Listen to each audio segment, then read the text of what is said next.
Hello students, मैं Manju Meena, lecture computer, महिला polytechnic Ajmer से।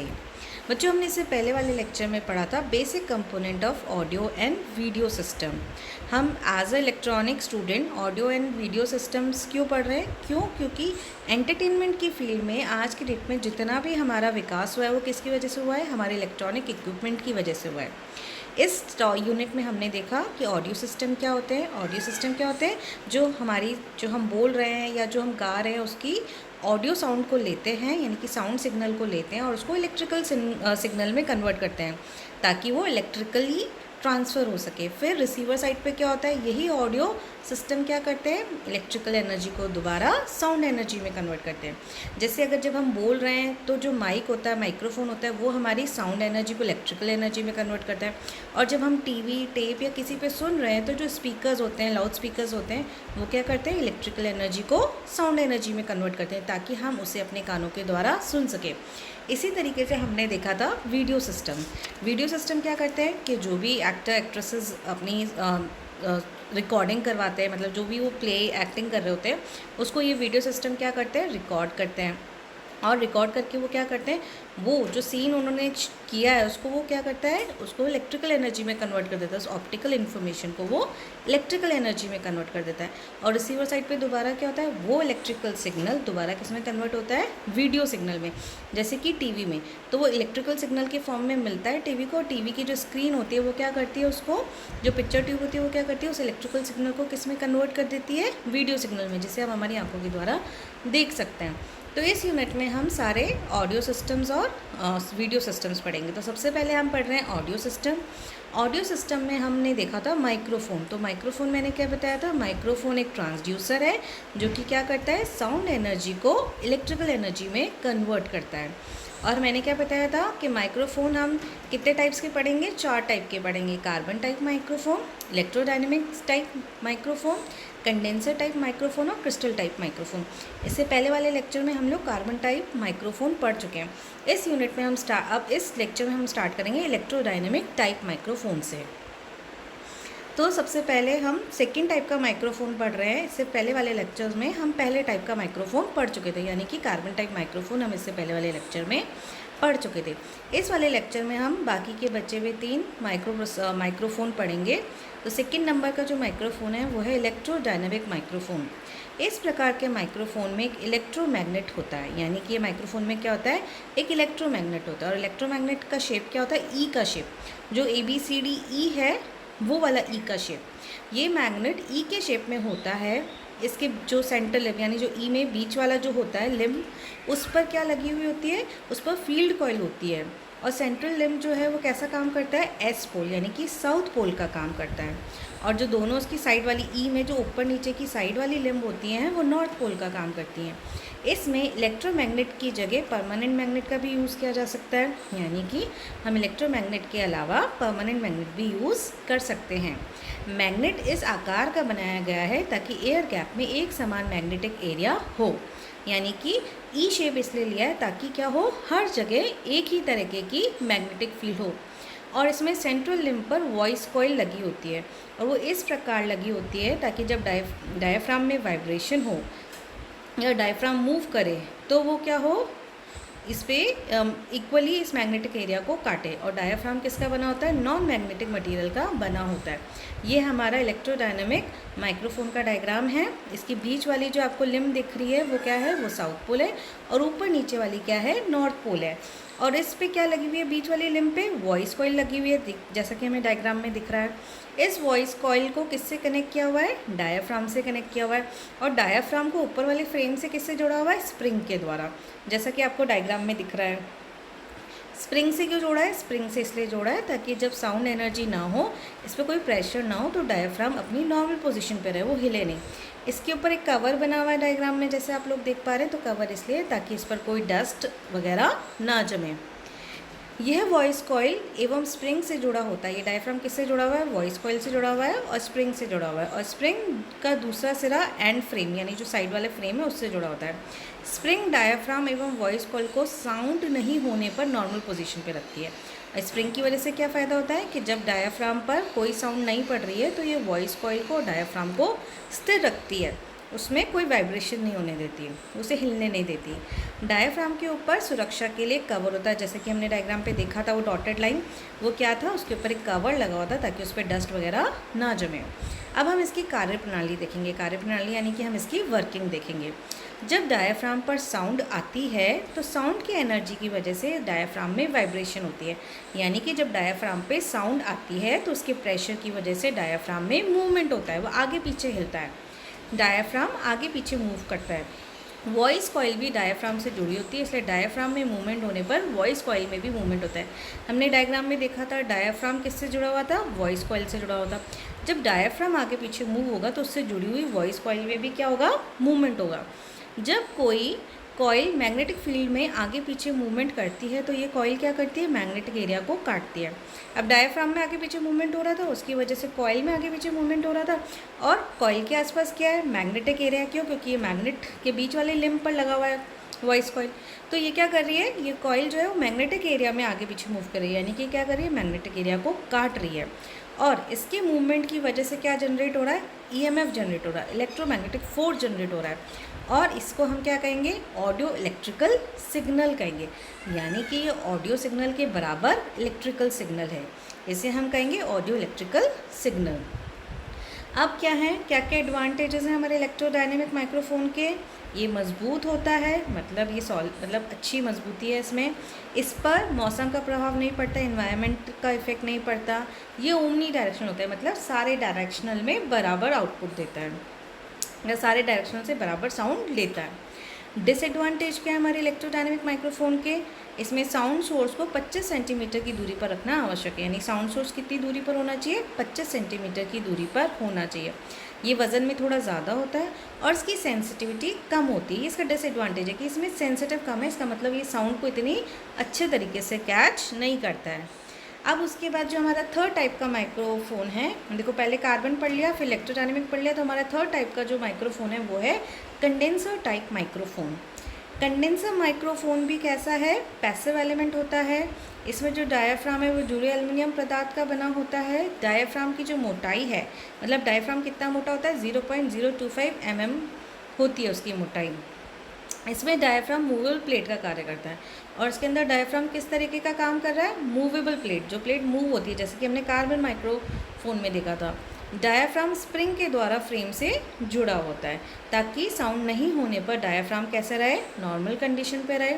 डायाफ्राम के पीछे 0.5 mm की प्लेट होती है, और ये प्लेट कैसी होती है, ये प्लेट फिक्स होती है। डायाफ्राम, ये जो डायाफ्राम है ये वेरिएबल कैपेसिटर की तरह कार्य करता है, मतलब इसके अंदर कैपेसिटेंस चेंज होता है, इसलिए ये कैसे काम कर रहा है, वेरिएबल कैपेसिटर की तरह काम कर रहा है। डायाफ्राम के ऊपर कवर होता है, जो डायाफ्राम को किससे बचाता है, डस्ट और मौसम से बचाता है, यानी ह्यूमिडिटी और इन सब से वो उन्हें बचाता है कवर। दोनों प्लेटों के बीच में सीरीज़ में क्या लगे हुए हैं, रजिस्टेंस और बैटरी लगे हुए हैं, ये हमें डायग्राम में दिख ही रहा है। ये ऊपर वाली जो चीज़ है वो फ्रेम है, बीच वाली जो चीज़ है वो हमारी फिक्स प्लेट है, और आगे जो डायाफ्राम है वो हमारा कैसा काम करेगा, मूवेबल प्लेट की तरह काम करेगा। डायाफ्राम मूवेबल प्लेट की तरह काम करेगा, ये स्प्रिंग के द्वारा फ्रेम से जुड़ा हुआ है, और डायाफ्राम के पीछे क्या है, एक फिक्स प्लेट है। अब इन दोनों के बीच में, दोनों क्या, डायाफ्राम और फिक्स प्लेट के बीच में सीरीज़ में रेजिस्टेंस और बैटरी लगी हुई है। तो डायाफ्राम किसकी तरह काम कर रहा है, डायाफ्राम मूवेबल प्लेट की तरह काम कर रहा है, और वो फिक्स प्लेट की तरह काम कर रहा है। तो जब इसके ऊपर आगे कवर लगा हुआ है ताकि इस पर डस्ट और इन्वायरमेंट का इफेक्ट ना पड़े, जब इस पर साउंड आएगा, दिख रहा है साउंड क्या हो, तो जब डायाफ्राम पे साउंड आएगी तो डायाफ्राम में क्या होगी, वाइब्रेशन होगी, वाइब्रेशन होगी, उसका मतलब क्या है, वो आगे पीछे मूव करेगा, और जब वो आगे पीछे मूव करेगा तो उसमें और फिक्स प्लेट के बीच में जो दूरी है वो कम ज़्यादा होगी, जो उनके बीच का गैप है वो कम ज़्यादा होगा, और इसकी वजह से क्या होगा, हमें कैपेसिटेंस जनरेट होगा। इसकी वर्किंग यानी कि कार्यप्रणाली हम देखेंगे। कंडेंसर माइक्रोफोन साउंड एनर्जी को कैपेसिटेंस में कन्वर्ट करता है। तो कंडेंसर माइक्रोफोन क्या कर रहा है, जो हमारी आवाज़ है, जो हमारी साउंड एनर्जी है, उसको वो किस में कन्वर्ट करता है, कैपेसिटेंस में कन्वर्ट करता है। ये पैरेलल प्लेट कैपेसिटर के सिद्धांत पे कार्य करता है। तो उसकी वर्किंग किस पे बेस्ड है, पैरेलल प्लेट कैपेसिटर के सिद्धांत पर बेस है। जब डायाफ्राम पर साउंड आती है तो डायाफ्राम में वाइब्रेशन होती है, वो आगे पीछे मूव करता है, इस वजह से डायाफ्राम आगे पीछे मूव करता है, और इस मूवमेंट की वजह से डायाफ्राम और प्लेट की बीच की दूरी में परिवर्तन होता है। जब मैंने क्या बताया था, डायफ्राम किसकी तरह काम करेगा, मूवेबल प्लेट की तरह काम करेगा, और जो फिक्स प्लेट है वो फिक्स प्लेट की तरह काम करेगी। तो जब डायफ्राम पे साउंड आई तो डायफ्राम आगे पीछे मूव करा, तो इस वजह से फिक्स प्लेट और डायफ्राम के बीच के जो गैप है वो कम ज़्यादा होगा, यानी उनके बीच की दूरी में क्या होगा, परिवर्तन होगा, कभी वो ज़्यादा होगा कभी वो कम होगा, और इस वजह से क्या जनरेट होगा, कैपेसिटेंस जनरेट होता है। ये था हमारा कंडेंसर माइक्रोफोन। कंडेंसर माइक्रोफोन के अब हम लोग एडवांटेजेस देखेंगे। एडवांटेजेस क्या है, इसमें डिस्टॉर्शन कम होता है, ठीक है। इसका signal to noise ratio high होता है। सिग्नल टू नॉइज़ रेशो मैंने लास्ट लेक्चर में भी बताया था, यानी कि एस ऊपर और नॉइज़ नीचे, यानी कि सिग्नल ऊपर और नॉइज़ नीचे। तो नॉइज़ क्या होनी चाहिए, कम होनी चाहिए, इसका मतलब मेरा कैसा होगा, सिग्नल क्या होगा, अच्छा होगा। तो सिग्नल टू नॉइज़ रेशो क्या होना चाहिए, हाई होना चाहिए। जब नीचे वाली चीज़ कम होती है तो हमारी वैल्यू क्या आती है, ज़्यादा आती है। तो signal to noise ratio high होना अच्छी चीज़ होती है, इसका मतलब मेरे सिग्नल में नॉइज़ कम है। ये ओमनी डायरेक्शनल माइक्रोफोन है। ओमनी डायरेक्शन मतलब सारे डायरेक्शन में। इसका फ्रिक्वेंसी रिस्पॉन्स अच्छा होता है। अब डिसएडवांटेजेस देखेंगे हम लोग कंडेंसर माइक्रोफोन के। सबसे बड़ा डिसएडवांटेज ये है कि ये कम सेंसिटिव होता है, ये थोड़ा महंगा होता है, ये बहुत नाजुक होता है, इस पर टेम्परेचर का और ह्यूमिडिटी का प्रभाव पड़ता है। यहाँ पे हमारा कंडेंसर माइक्रोफोन ख़त्म हो गया। अब हम लास्ट हमारा पढ़ेंगे क्रिस्टल माइक्रोफोन कंस्ट्रक्शन। एक फ्रेम के अंदर क्वार्ट्ज और रोचेल सॉल्ट का क्रिस्टल माइफर के रूप में सपोर्ट द्वारा लगा हुआ होता है, और क्रिस्टल के दोनों साइड क्या होती है, मेटल की पन्नी होती हैं, एल्युमिनियम से बनी हुई होती हैं। डायाफ्राम स्प्रिंग के द्वारा फ्रेम से जुड़ा होता है, ताकि साउंड एनर्जी नहीं होने पर क्या रहे, डायाफ्राम अपनी नॉर्मल पोजीशन पर रहे, वो हिले नहीं। डायाफ्राम पिस्टन के द्वारा क्रिस्टल से जुड़ा होता है। डायाफ्राम और क्रिस्टल के बीच में क्या लगा हुआ है, पिस्टन लगा हुआ है। क्रिस्टल की साइड में लगी मेटल फॉइल से ऑडियो सिग्नल प्राप्त की जाती है। डायाफ्राम के ऊपर कवर होता है जो उसे डस्ट और ह्यूमिडिटी से बचाता है। अब ये चीज़ हम इसके डायग्राम में देखेंगे। ये देखिए, इसका डायग्राम है। बीच में क्या लगा हुआ है, बीच में हमारा क्रिस्टल लगा हुआ है ना, और क्रिस्टल के आसपास जो मोटी सी लाइनें हैं वो क्या है, मेटल फॉइल है, मेटल की पन्नियाँ लगी हुई हैं। और इसके आगे, मेटल की पन्नी के आगे क्या लगा हुआ है, पिस्टन लगा हुआ है। पिस्टन के आगे लगा हुआ है डायाफ्राम, और डायाफ्राम स्प्रिंग के द्वारा ऊपर वाले फ्रेम से जुड़ा हुआ है। और उसके आगे क्या लगा हुआ है, कवर लगा हुआ है, और कवर क्या करता है, डायाफ्राम को डस्ट और ह्यूमिडिटी से बचाता है। और स्प्रिंग की वजह से क्या होता है, जब हमारे साउंड प्रेशर नहीं है, जब साउंड एनर्जी नहीं है, जब कोई साउंड नहीं है, तो डायाफ्राम अपनी पोजीशन पर स्थिर रहता है। स्प्रिंग की वजह से उसे स्प्रिंग हिलने नहीं देती हैं। तो ये था हमारा इसका डायग्राम। ये सपोर्ट की वजह से क्रिस्टल लगा हुआ है। देखो, बीच में क्रिस्टल है, क्रिस्टल के आगे पीछे मेटल की फॉइल है, मेटल की फॉइल के आगे क्या लगा हुआ है, पिस्टन लगा हुआ है, पिस्टन के आगे डायाफ्राम लगा हुआ है, और ये डायाफ्राम स्प्रिंग के द्वारा फ्रेम से जुड़ा हुआ है। और इसके आगे क्या लगा हुआ है, इसके आगे हमारा कवर लगा हुआ है। अब हम इसकी कार्यप्रणाली देखेंगे। ये एक्टिव माइक्रोफोन है। जब डायाफ्राम पर साउंड पड़ती है तो साउंड की प्रेशर की वजह से डायाफ्राम में क्या होती है, वाइब्रेशन होती है। अब तक हम ये देखते हैं कि जब भी साउंड पड़ेगी तो साउंड की प्रेशर की वजह से क्या होगा, डायाफ्राम में मूवमेंट होगा, वो आगे पीछे मूव करेगा, और इस कंपन की वजह से पिस्टन क्रिस्टल पर प्रेशर डालता है, और इसी कंपन की वजह से, मतलब इसके मूवमेंट की वजह से पिस्टन क्या करेगा, क्रिस्टल पर प्रेशर डालेगा। यानी जब डायाफ्राम पीछे होगा तो डायाफ्राम का प्रेशर किस पे लगेगा, पिस्टन पे लगेगा, और पिस्टन किस पे प्रेशर डालेगा, क्रिस्टल पे प्रेशर डालेगा। फिर ये क्या करेगा, ये मैकेनिकल एनर्जी को इलेक्ट्रिकल एनर्जी में कन्वर्ट करेगा। यानी कि यहाँ पे क्या हो रहा है, मैकेनिकल एनर्जी इलेक्ट्रिकल एनर्जी में कन्वर्ट हो रही है। ये इलेक्ट्रिकल एनर्जी साउंड एनर्जी के अनुसार होती है, और ये कितनी इलेक्ट्रिकल एनर्जी होगी, ये उतनी होगी जितनी हमारी साउंड एनर्जी होगी। अब हम देख रहे हैं advantages of crystal microphone. Crystal microphone के क्या क्या एडवांटेजेस हैं। इसकी सेंसिटिविटी अच्छी होती है, अच्छा सेंसिटिव होता है। इसका signal to noise ratio high होता है, मैं पहले ही बता चुकी हूँ। Signal to noise ratio high होने का मतलब क्या है, सिग्नल में नॉइज़ कम होगी। और नॉइज़ क्या होता है, नॉइज़ हम कहते हैं अनवांटेड सिग्नल को। इसमें डिस्टॉर्शन कम होता है और ये साइज़ में छोटा होता है। इसके डिसएडवांटेजेस क्या हैं, ये मजबूत नहीं होता है, ये मजबूत लिखा हुआ है, ये मजबूत नहीं होता है। इस पर मॉइस्चर का प्रभाव अधिक पड़ता है, यानी कि नमी का प्रभाव पड़ता है, और इसका रिस्पांस लो फ्रिक्वेंसी के लिए अच्छा नहीं होता है। यहाँ पर हमने हमारा माइक्रोफोन कंप्लीट कर लिए। मैंने बताया था माइक्रोफोन एक ट्रांसड्यूसर है, और इसके द्वारा साउंड एनर्जी इलेक्ट्रिकल एनर्जी में कन्वर्ट होती है। 4 टाइप के माइक्रोफोन अब तक हम पढ़ चुके हैं, carbon type microphone, electrodynamic type microphone, condenser type microphone और क्रिस्टल टाइप माइक्रोफोन। यहाँ पे हमारा इनपुट साइड वाले ऑडियो सिस्टम ख़त्म हो गए, यानी कि अब तक हम जो पढ़े माइक्रोफोन क्या करता है, वो हमारे ऑडियो सिग्नल को लेता है। अब हम पढ़ेंगे आउटपुट ऑडियो सिस्टम, यानी कि जिससे हमें साउंड मिलती है। तो हमें साउंड किससे मिलती है? हमें साउंड मिलती है स्पीकर से, जिसको हम कहते हैं लाउड स्पीकर। लाउड स्पीकर से साउंड मिलती है। तो लाउड स्पीकर क्या करता है? ये हमारे इलेक्ट्रिकल सिग्नल को साउंड सिग्नल में कन्वर्ट करता है, जिस सिग्नल को हमारे कान सुन सकते हैं।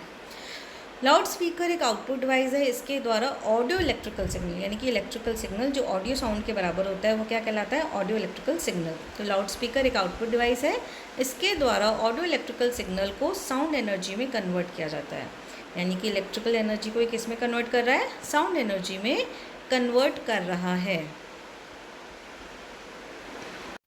अब हम लोग देखेंगे लाउड स्पीकर का कंस्ट्रक्शन। लाउड स्पीकर में परमानेंट मैग्नेट होती है, यानी कि किसका बना हुआ होता है? परमानेंट मैग्नेट का बना होता है।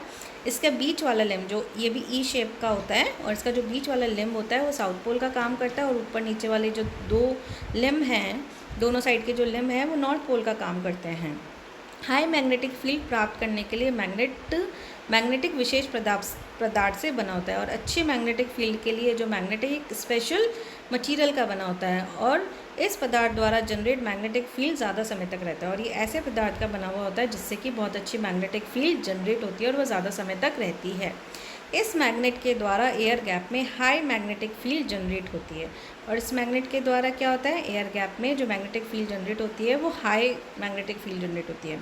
बीच वाले लिम्ब पर वॉइस कॉइल लगी होती है। जब इस कॉइल पर प्रेशर अप्लाई होता है तो ये क्या करती है? आगे पीछे मूव करती है। ये कॉइल डायाफ्राम से जुड़ा हुआ होता है, यानी कि ये जो वॉइस कॉइल है वो किससे कनेक्टेड है? डायाफ्राम से कनेक्टेड है। डायाफ्राम एक विशेष प्रकार के पेपर से बना होता है, पतला सा होता है ना, जो स्प्रिंग के द्वारा फ्रेम से जुड़ा होता है। और वो डायाफ्राम किससे जुड़ा हुआ है? स्प्रिंग के द्वारा फ्रेम से जुड़ा हुआ है। ये हमारा लाउड स्पीकर का डायग्राम है। देखिए, इसमें ई शेप का मैग्नेट है। बीच वाला जो ई का लिम्ब है वो साउथ पोल की तरह काम कर रहा है। ऊपर वाले जो दोनों लिम्ब है, ऊपर नीचे वाले, वो नॉर्थ पोल की तरह काम कर रहे हैं। बीच वाले लिम्ब पे वॉइस कॉइल लगी हुई है, और उसके आगे क्या जुड़ा हुआ है? डायाफ्राम जुड़ा हुआ है, और आगे डस्ट कैप भी लगी हुई है ताकि डस्ट ना जमे। ये डायाफ्राम फ्रेम से कैसे जुड़ा हुआ है? स्प्रिंग के द्वारा जुड़ा हुआ है, ताकि ऑडियो सिग्नल नहीं होने पर डायाफ्राम नॉर्मल पोजीशन पर है। तो स्प्रिंग क्या करती है? डायाफ्राम को नॉर्मल पोजीशन पर रखती है जबकि कोई ऑडियो सिग्नल नहीं है।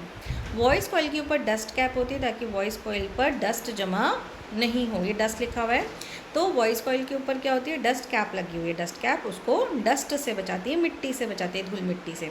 अब हम लोग वर्किंग देखेंगे लाउड स्पीकर की। वॉइस कॉइल मैग्नेटिक एरिया में होती है। जब इस पर ऑडियो इलेक्ट्रिकल सिग्नल पड़ता है तो ये कॉइल क्या करती है? आगे पीछे मूव करती है।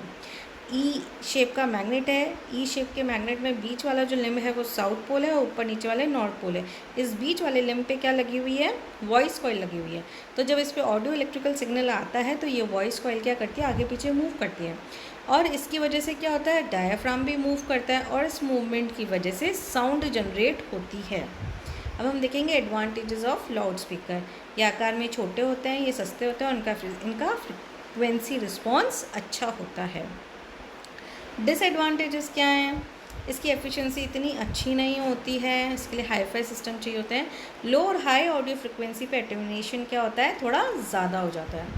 अब हम देखेंगे लाउड स्पीकर 3 टाइप के होते हैं: ट्विटर, वूफर और मिड रेंज। ये फ्रिक्वेंसी के हिसाब से होते हैं। सबसे पहले हम पढ़ेंगे ट्विटर। इस स्पीकर की हाई फ्रिक्वेंसी और इलेक्ट्रिकल सिग्नल के लिए साउंड रिस्पॉन्स अच्छा होता है। तो इस स्पीकर के लिए क्या होता है कि हाई फ्रिक्वेंसी के लिए, यानी कि हाई फ्रिक्वेंसी के इलेक्ट्रिकल सिग्नल के लिए साउंड रिस्पॉन्स अच्छा देता है। तो कौन सी फ्रिक्वेंसी? High frequency. ये फ्रिक्वेंसी के आधार पर टाइप्स हैं लाउड स्पीकर के। ट्विटर हाई फ्रिक्वेंसी के लिए होता है, मिड रेंज बीच वाली फ्रिक्वेंसी के लिए होता है, वूफर लो के लिए होता है ना। तो ट्विटर में क्या करता है? हाई फ्रिक्वेंसी के इलेक्ट्रिकल सिग्नल के लिए साउंड रिस्पॉन्स अच्छा देता है। ट्विटर का आकार छोटा होता है। क्योंकि क्या कर रहा है? हाई फ्रिक्वेंसी को पास कर रहा है। क्योंकि हाई फ्रिक्वेंसी की वेवलेंथ क्या होती है? कम होती है, इसलिए इसका साइज़ भी क्या हो जाएगा? छोटा हो जाएगा। ट्विटर को कैसे बनाया जाता है? हाई पास फिल्टर सर्किट के द्वारा बनाया जाता है। ट्विटर को हाई पास फिल्टर द्वारा हाई फ्रिक्वेंसी ऑडियो सिग्नल को फीड किया जाता है। इसके अंदर क्या होता है? हाई पास फिल्टर के थ्रू इसको क्या मिलता है? मतलब हाई पास फिल्टर सर्किट लगा होता है इसमें, तो सिर्फ क्या पास होगा? हाई फ्रिक्वेंसी पास होगी, तो इसके थ्रू हाई फ्रिक्वेंसी के ऑडियो सिग्नल इसको मिलते हैं। ये इसका डायग्राम है, इसको एलसी नेटवर्क के द्वारा बनाया हुआ है। ये एलसी नेटवर्क बनकर क्या बन रहा है, हाई पास फिल्टर बन रहा है। तो ट्विटर को सिर्फ क्या मिल रही है, हाई फ्रिक्वेंसी का ऑडियो सिग्नल मिल रहा है। फिर है बूफर, ये लो के लिए है ना, लो फ्रिक्वेंसी के ऑडियो सिग्नल को ये अच्छा रिस्पॉन्स देता है। इस स्पीकर का लो फ्रिक्वेंसी का ऑडियो इलेक्ट्रिकल सिग्नल के लिए साउंड रिस्पॉन्स अच्छा होता है। लो फ्रिक्वेंसी है, इसका मतलब वेवलेंथ क्या होगी, ज़्यादा होगी, यानी इसका साइज़ क्या होगा, बड़ा होगा। वूफर का साइज़ बड़ा होता है क्योंकि लो फ्रिक्वेंसी के लिए क्योंकि लो फ्रिक्वेंसी की वेवलेंथ क्या होती है, ज़्यादा होती है, हाई होती है, इसलिए इसका साइज़ बड़ा होता है। वूफर लो पास फिल्टर के द्वारा लो फ्रिक्वेंसी ऑडियो सिग्नल भेजा जाता है, यानी वूफर को लो फ्रिक्वेंसी कैसे मिलती है, लो पास फिल्टर के द्वारा, यानी इसका सर्किट कैसे बना हुआ है, लो पास फिल्टर के थ्रू बना हुआ है, जिसके अंदर सिर्फ क्या पास होगा, लो फ्रिक्वेंसी के सिग्नल ही पास होंगे, लो फ्रिक्वेंसी के ऑडियो सिग्नल ही पास होंगे। ये डायग्राम में हम क्या देख रहे हैं, इसमें हम देख रहे हैं लो पास फिल्टर बना हुआ है एलसी नेटवर्क के द्वारा, यानी कि वूफर में क्या लगा होता है, लो पास फिल्टर लगा होता है। वूफर क्या करता है, लो फ्रिक्वेंसी के ऑडियो इलेक्ट्रिकल सिग्नल के लिए अच्छा साउंड रिस्पॉन्स देता है। यानी लो फ्रिक्वेंसी हो गई, हाई फ्रिक्वेंसी हो गई, अब क्या बची, मिड रेंज। तो जो तीसरा टाइप का है वो है हमारा mid range.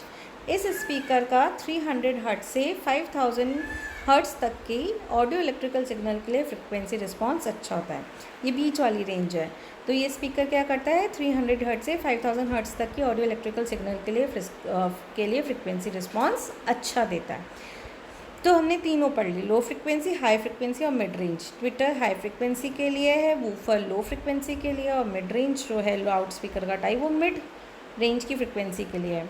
Mid range speaker human voice, यानी कि जो गाना गाने वाला सिंगर है, जो म्यूज़िकल इंस्ट्रूमेंट है, उन सब के लिए क्या देता है, नॉर्मल, अच्छा, संतोषजनक साउंड जनरेट कर देता है, मतलब अच्छी साउंड दे देता है। इसलिए जितने भी हमारे टीवी और रेडियो में जो होते हैं वो ये मिड रेंज स्पीकर ही यूज़ किए जाते हैं, क्योंकि ये सबके लिए अच्छी साउंड दे रहा है। ह्यूमन वॉइस गाने वाले के लिए या डायलॉग बोलने वाले के लिए सबकी साउंड ये अच्छी दे ही रहा है। हाई फाई साउंड जनरेटर की बात करें तो उसमें ये तीनों ही यूज़ होते हैं, वूफर, ट्विटर और मिड रेंज, और उसको ऐसे एक लकड़ी के डब्बे में लगाया जाता है जिसको हम कहते हैं बैफल। ये बैफल है, ठीक है। इसके अंदर देखो, ट्विटर छोटा साइज़ है, मिड रेंज उससे बड़ा है और वूफर सबसे बड़ा है। ट्विटर छोटा इसलिए है क्योंकि हाई फ्रिक्वेंसी की वेवलेंथ कम होती है, इसका साइज़ छोटा होता है। वूफर लो फ्रिक्वेंसी के लिए होता है और लो फ्रिक्वेंसी की वेवलेंथ क्या होती है, ज़्यादा होती है, इसलिए उसका साइज़ बड़ा। मिड रेंज बीच का है, ये कहलाता है हमारा पूरा जो लकड़ी के डब्बे में पैक है बैफल।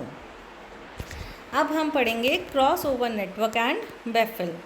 जब हमें कंप्लीट ऑडियो सिग्नल के लिए फ्लैट रिस्पॉन्स चाहिए, यानी पूरे ऑडियो सिग्नल, चाहे लो हो, चाहे हाई हो, चाहे मिड हो, तो हम क्या करेंगे, हम लोग बैफल का यूज़ करेंगे। यानी कि उस समय हमें तीनों चीज़ों की ज़रूरत पड़ेगी, वूफर की भी ज़रूरत पड़ेगी, ट्विटर की भी ज़रूरत पड़ेगी और मिड रेंज की भी ज़रूरत पड़ेगी।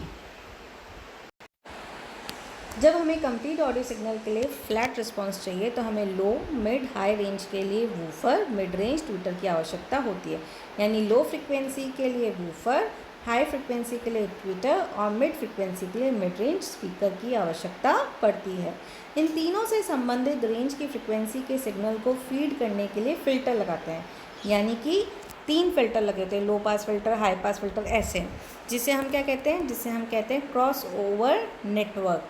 इन तीनों स्पीकर को एक लकड़ी के बक्से में फिट किया जाता है, जिसे बैफल कहते हैं, जिसे हमने अभी डायग्राम में देखा था। तो ये तीनों स्पीकर्स को क्या कर देते हैं, एक लकड़ी के डब्बे में लगा देते हैं और उस लकड़ी के डब्बे को हम कहते हैं बैफल। ट्विटर के लिए CT एवं LT द्वारा हाई पास फिल्टर बनाया जाता है। क्यों? क्योंकि ट्विटर को क्या चाहिए, हाई फ्रिक्वेंसी चाहिए, तो हाई पास फिल्टर बनता है। और हाई पास फिल्टर किसके थ्रू बनता है, LC नेटवर्क के द्वारा बनता है। यह 5 किलोहर्ट्ज से अधिक की फ्रिक्वेंसी के ऑडियो सिग्नल को पास करता है, और यह हाई फ्रिक्वेंसी को पास करता है, कितनी हाई फ्रिक्वेंसी, 5 किलोहर्ट्ज से ज़्यादा की। फिर CM1, LM1, CM2, LM2 द्वारा बैंड पास फिल्टर बनता है। इससे एक पर्टिकुलर बैंड पास होगा, यानी कि क्या बनाएगा, मिड रेंज वाला बनाएगा। मिड रेंज क्या बताई थी मैंने, 300 हर्ट्ज से 5 किलोहर्ट्ज के ऑडियो सिग्नल को देता है मिड रेंज। तो ये क्या करेगा, ये CM1, LM1, CM2 और LM2 के द्वारा क्या बन रहा है, बैंड पास फिल्टर बन रहा है। एक पर्टिकुलर फ्रिक्वेंसी, एक पर्टिकुलर बैंड पास होगा, और वो पर्टिकुलर फ्रिक्वेंसी कितनी है, 300 हर्ट्ज से 5 किलो हर्ट्ज है।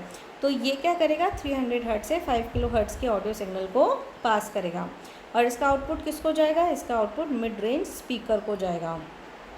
CW और LW के द्वारा क्या बनेगा, लो पास फिल्टर बनेगा, यानी कि क्या करेगा, लो फ्रिक्वेंसी को पास करेगा। और वो फ्रिक्वेंसी कितनी लो होगी, 500 हर्ट्ज से कम की फ्रिक्वेंसी होगी। और इसका आउटपुट किस पे सुना जाएगा, इसका आउटपुट वूफर पे सुना जाएगा। तो ये इसका डायग्राम है, यहाँ से ऑडियो इलेक्ट्रिकल सिग्नल मिल रहा है, ठीक है।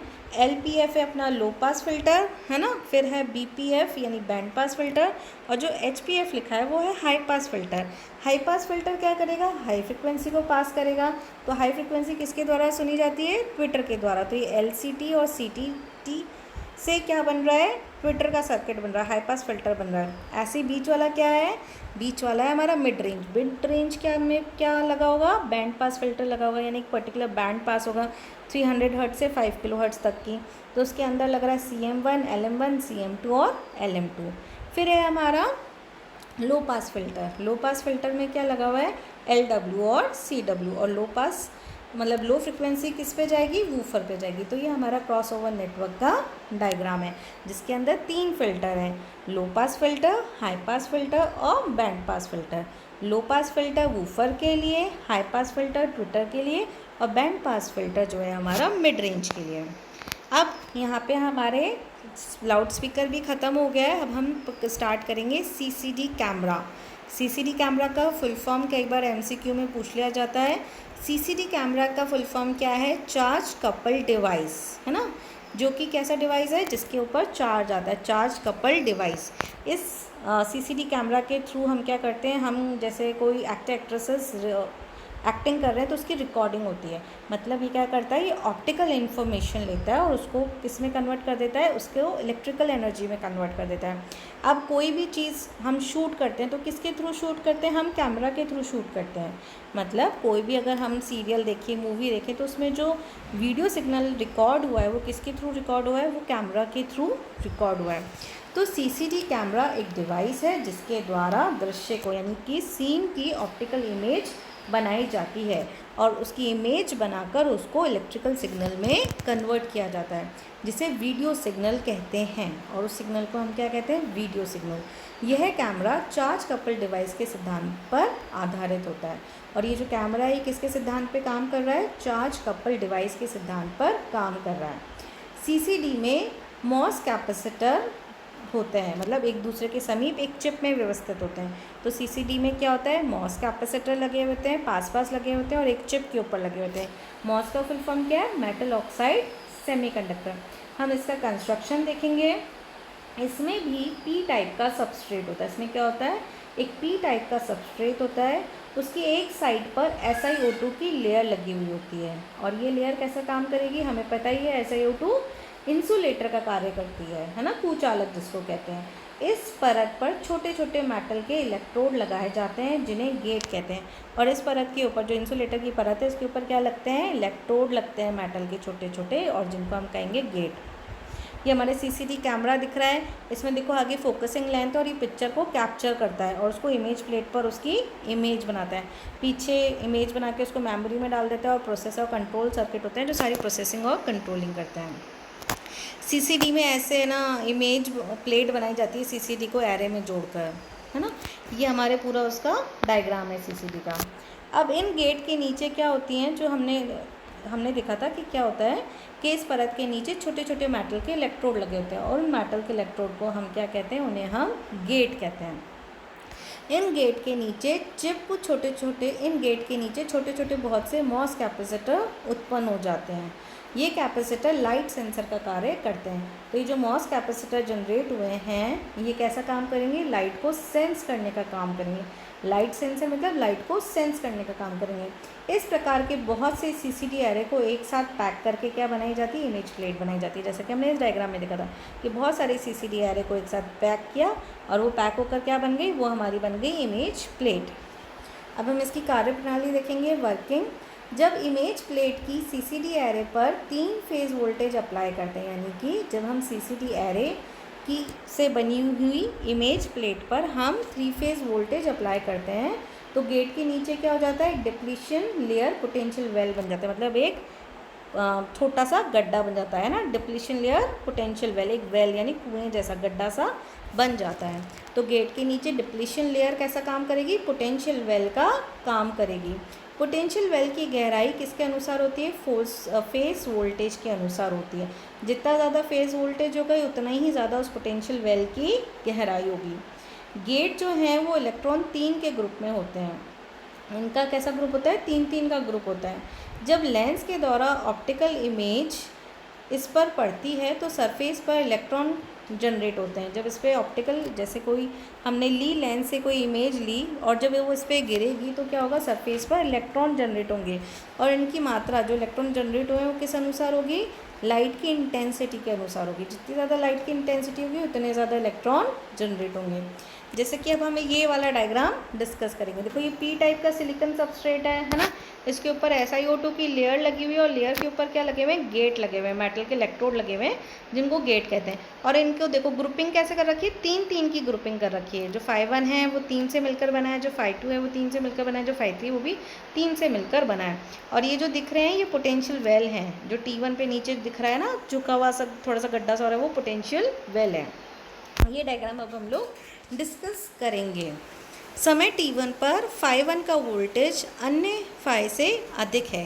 देखो T1 पे दिख रहा है ना, इस पे सबसे ज़्यादा वोल्टेज है ना। T1 पे ये सबसे ज़्यादा वोल्टेज है बाकियों के मुकाबले, इसलिए ग्रुप 1 के नीचे पोटेंशियल वेल की गहराई क्या है?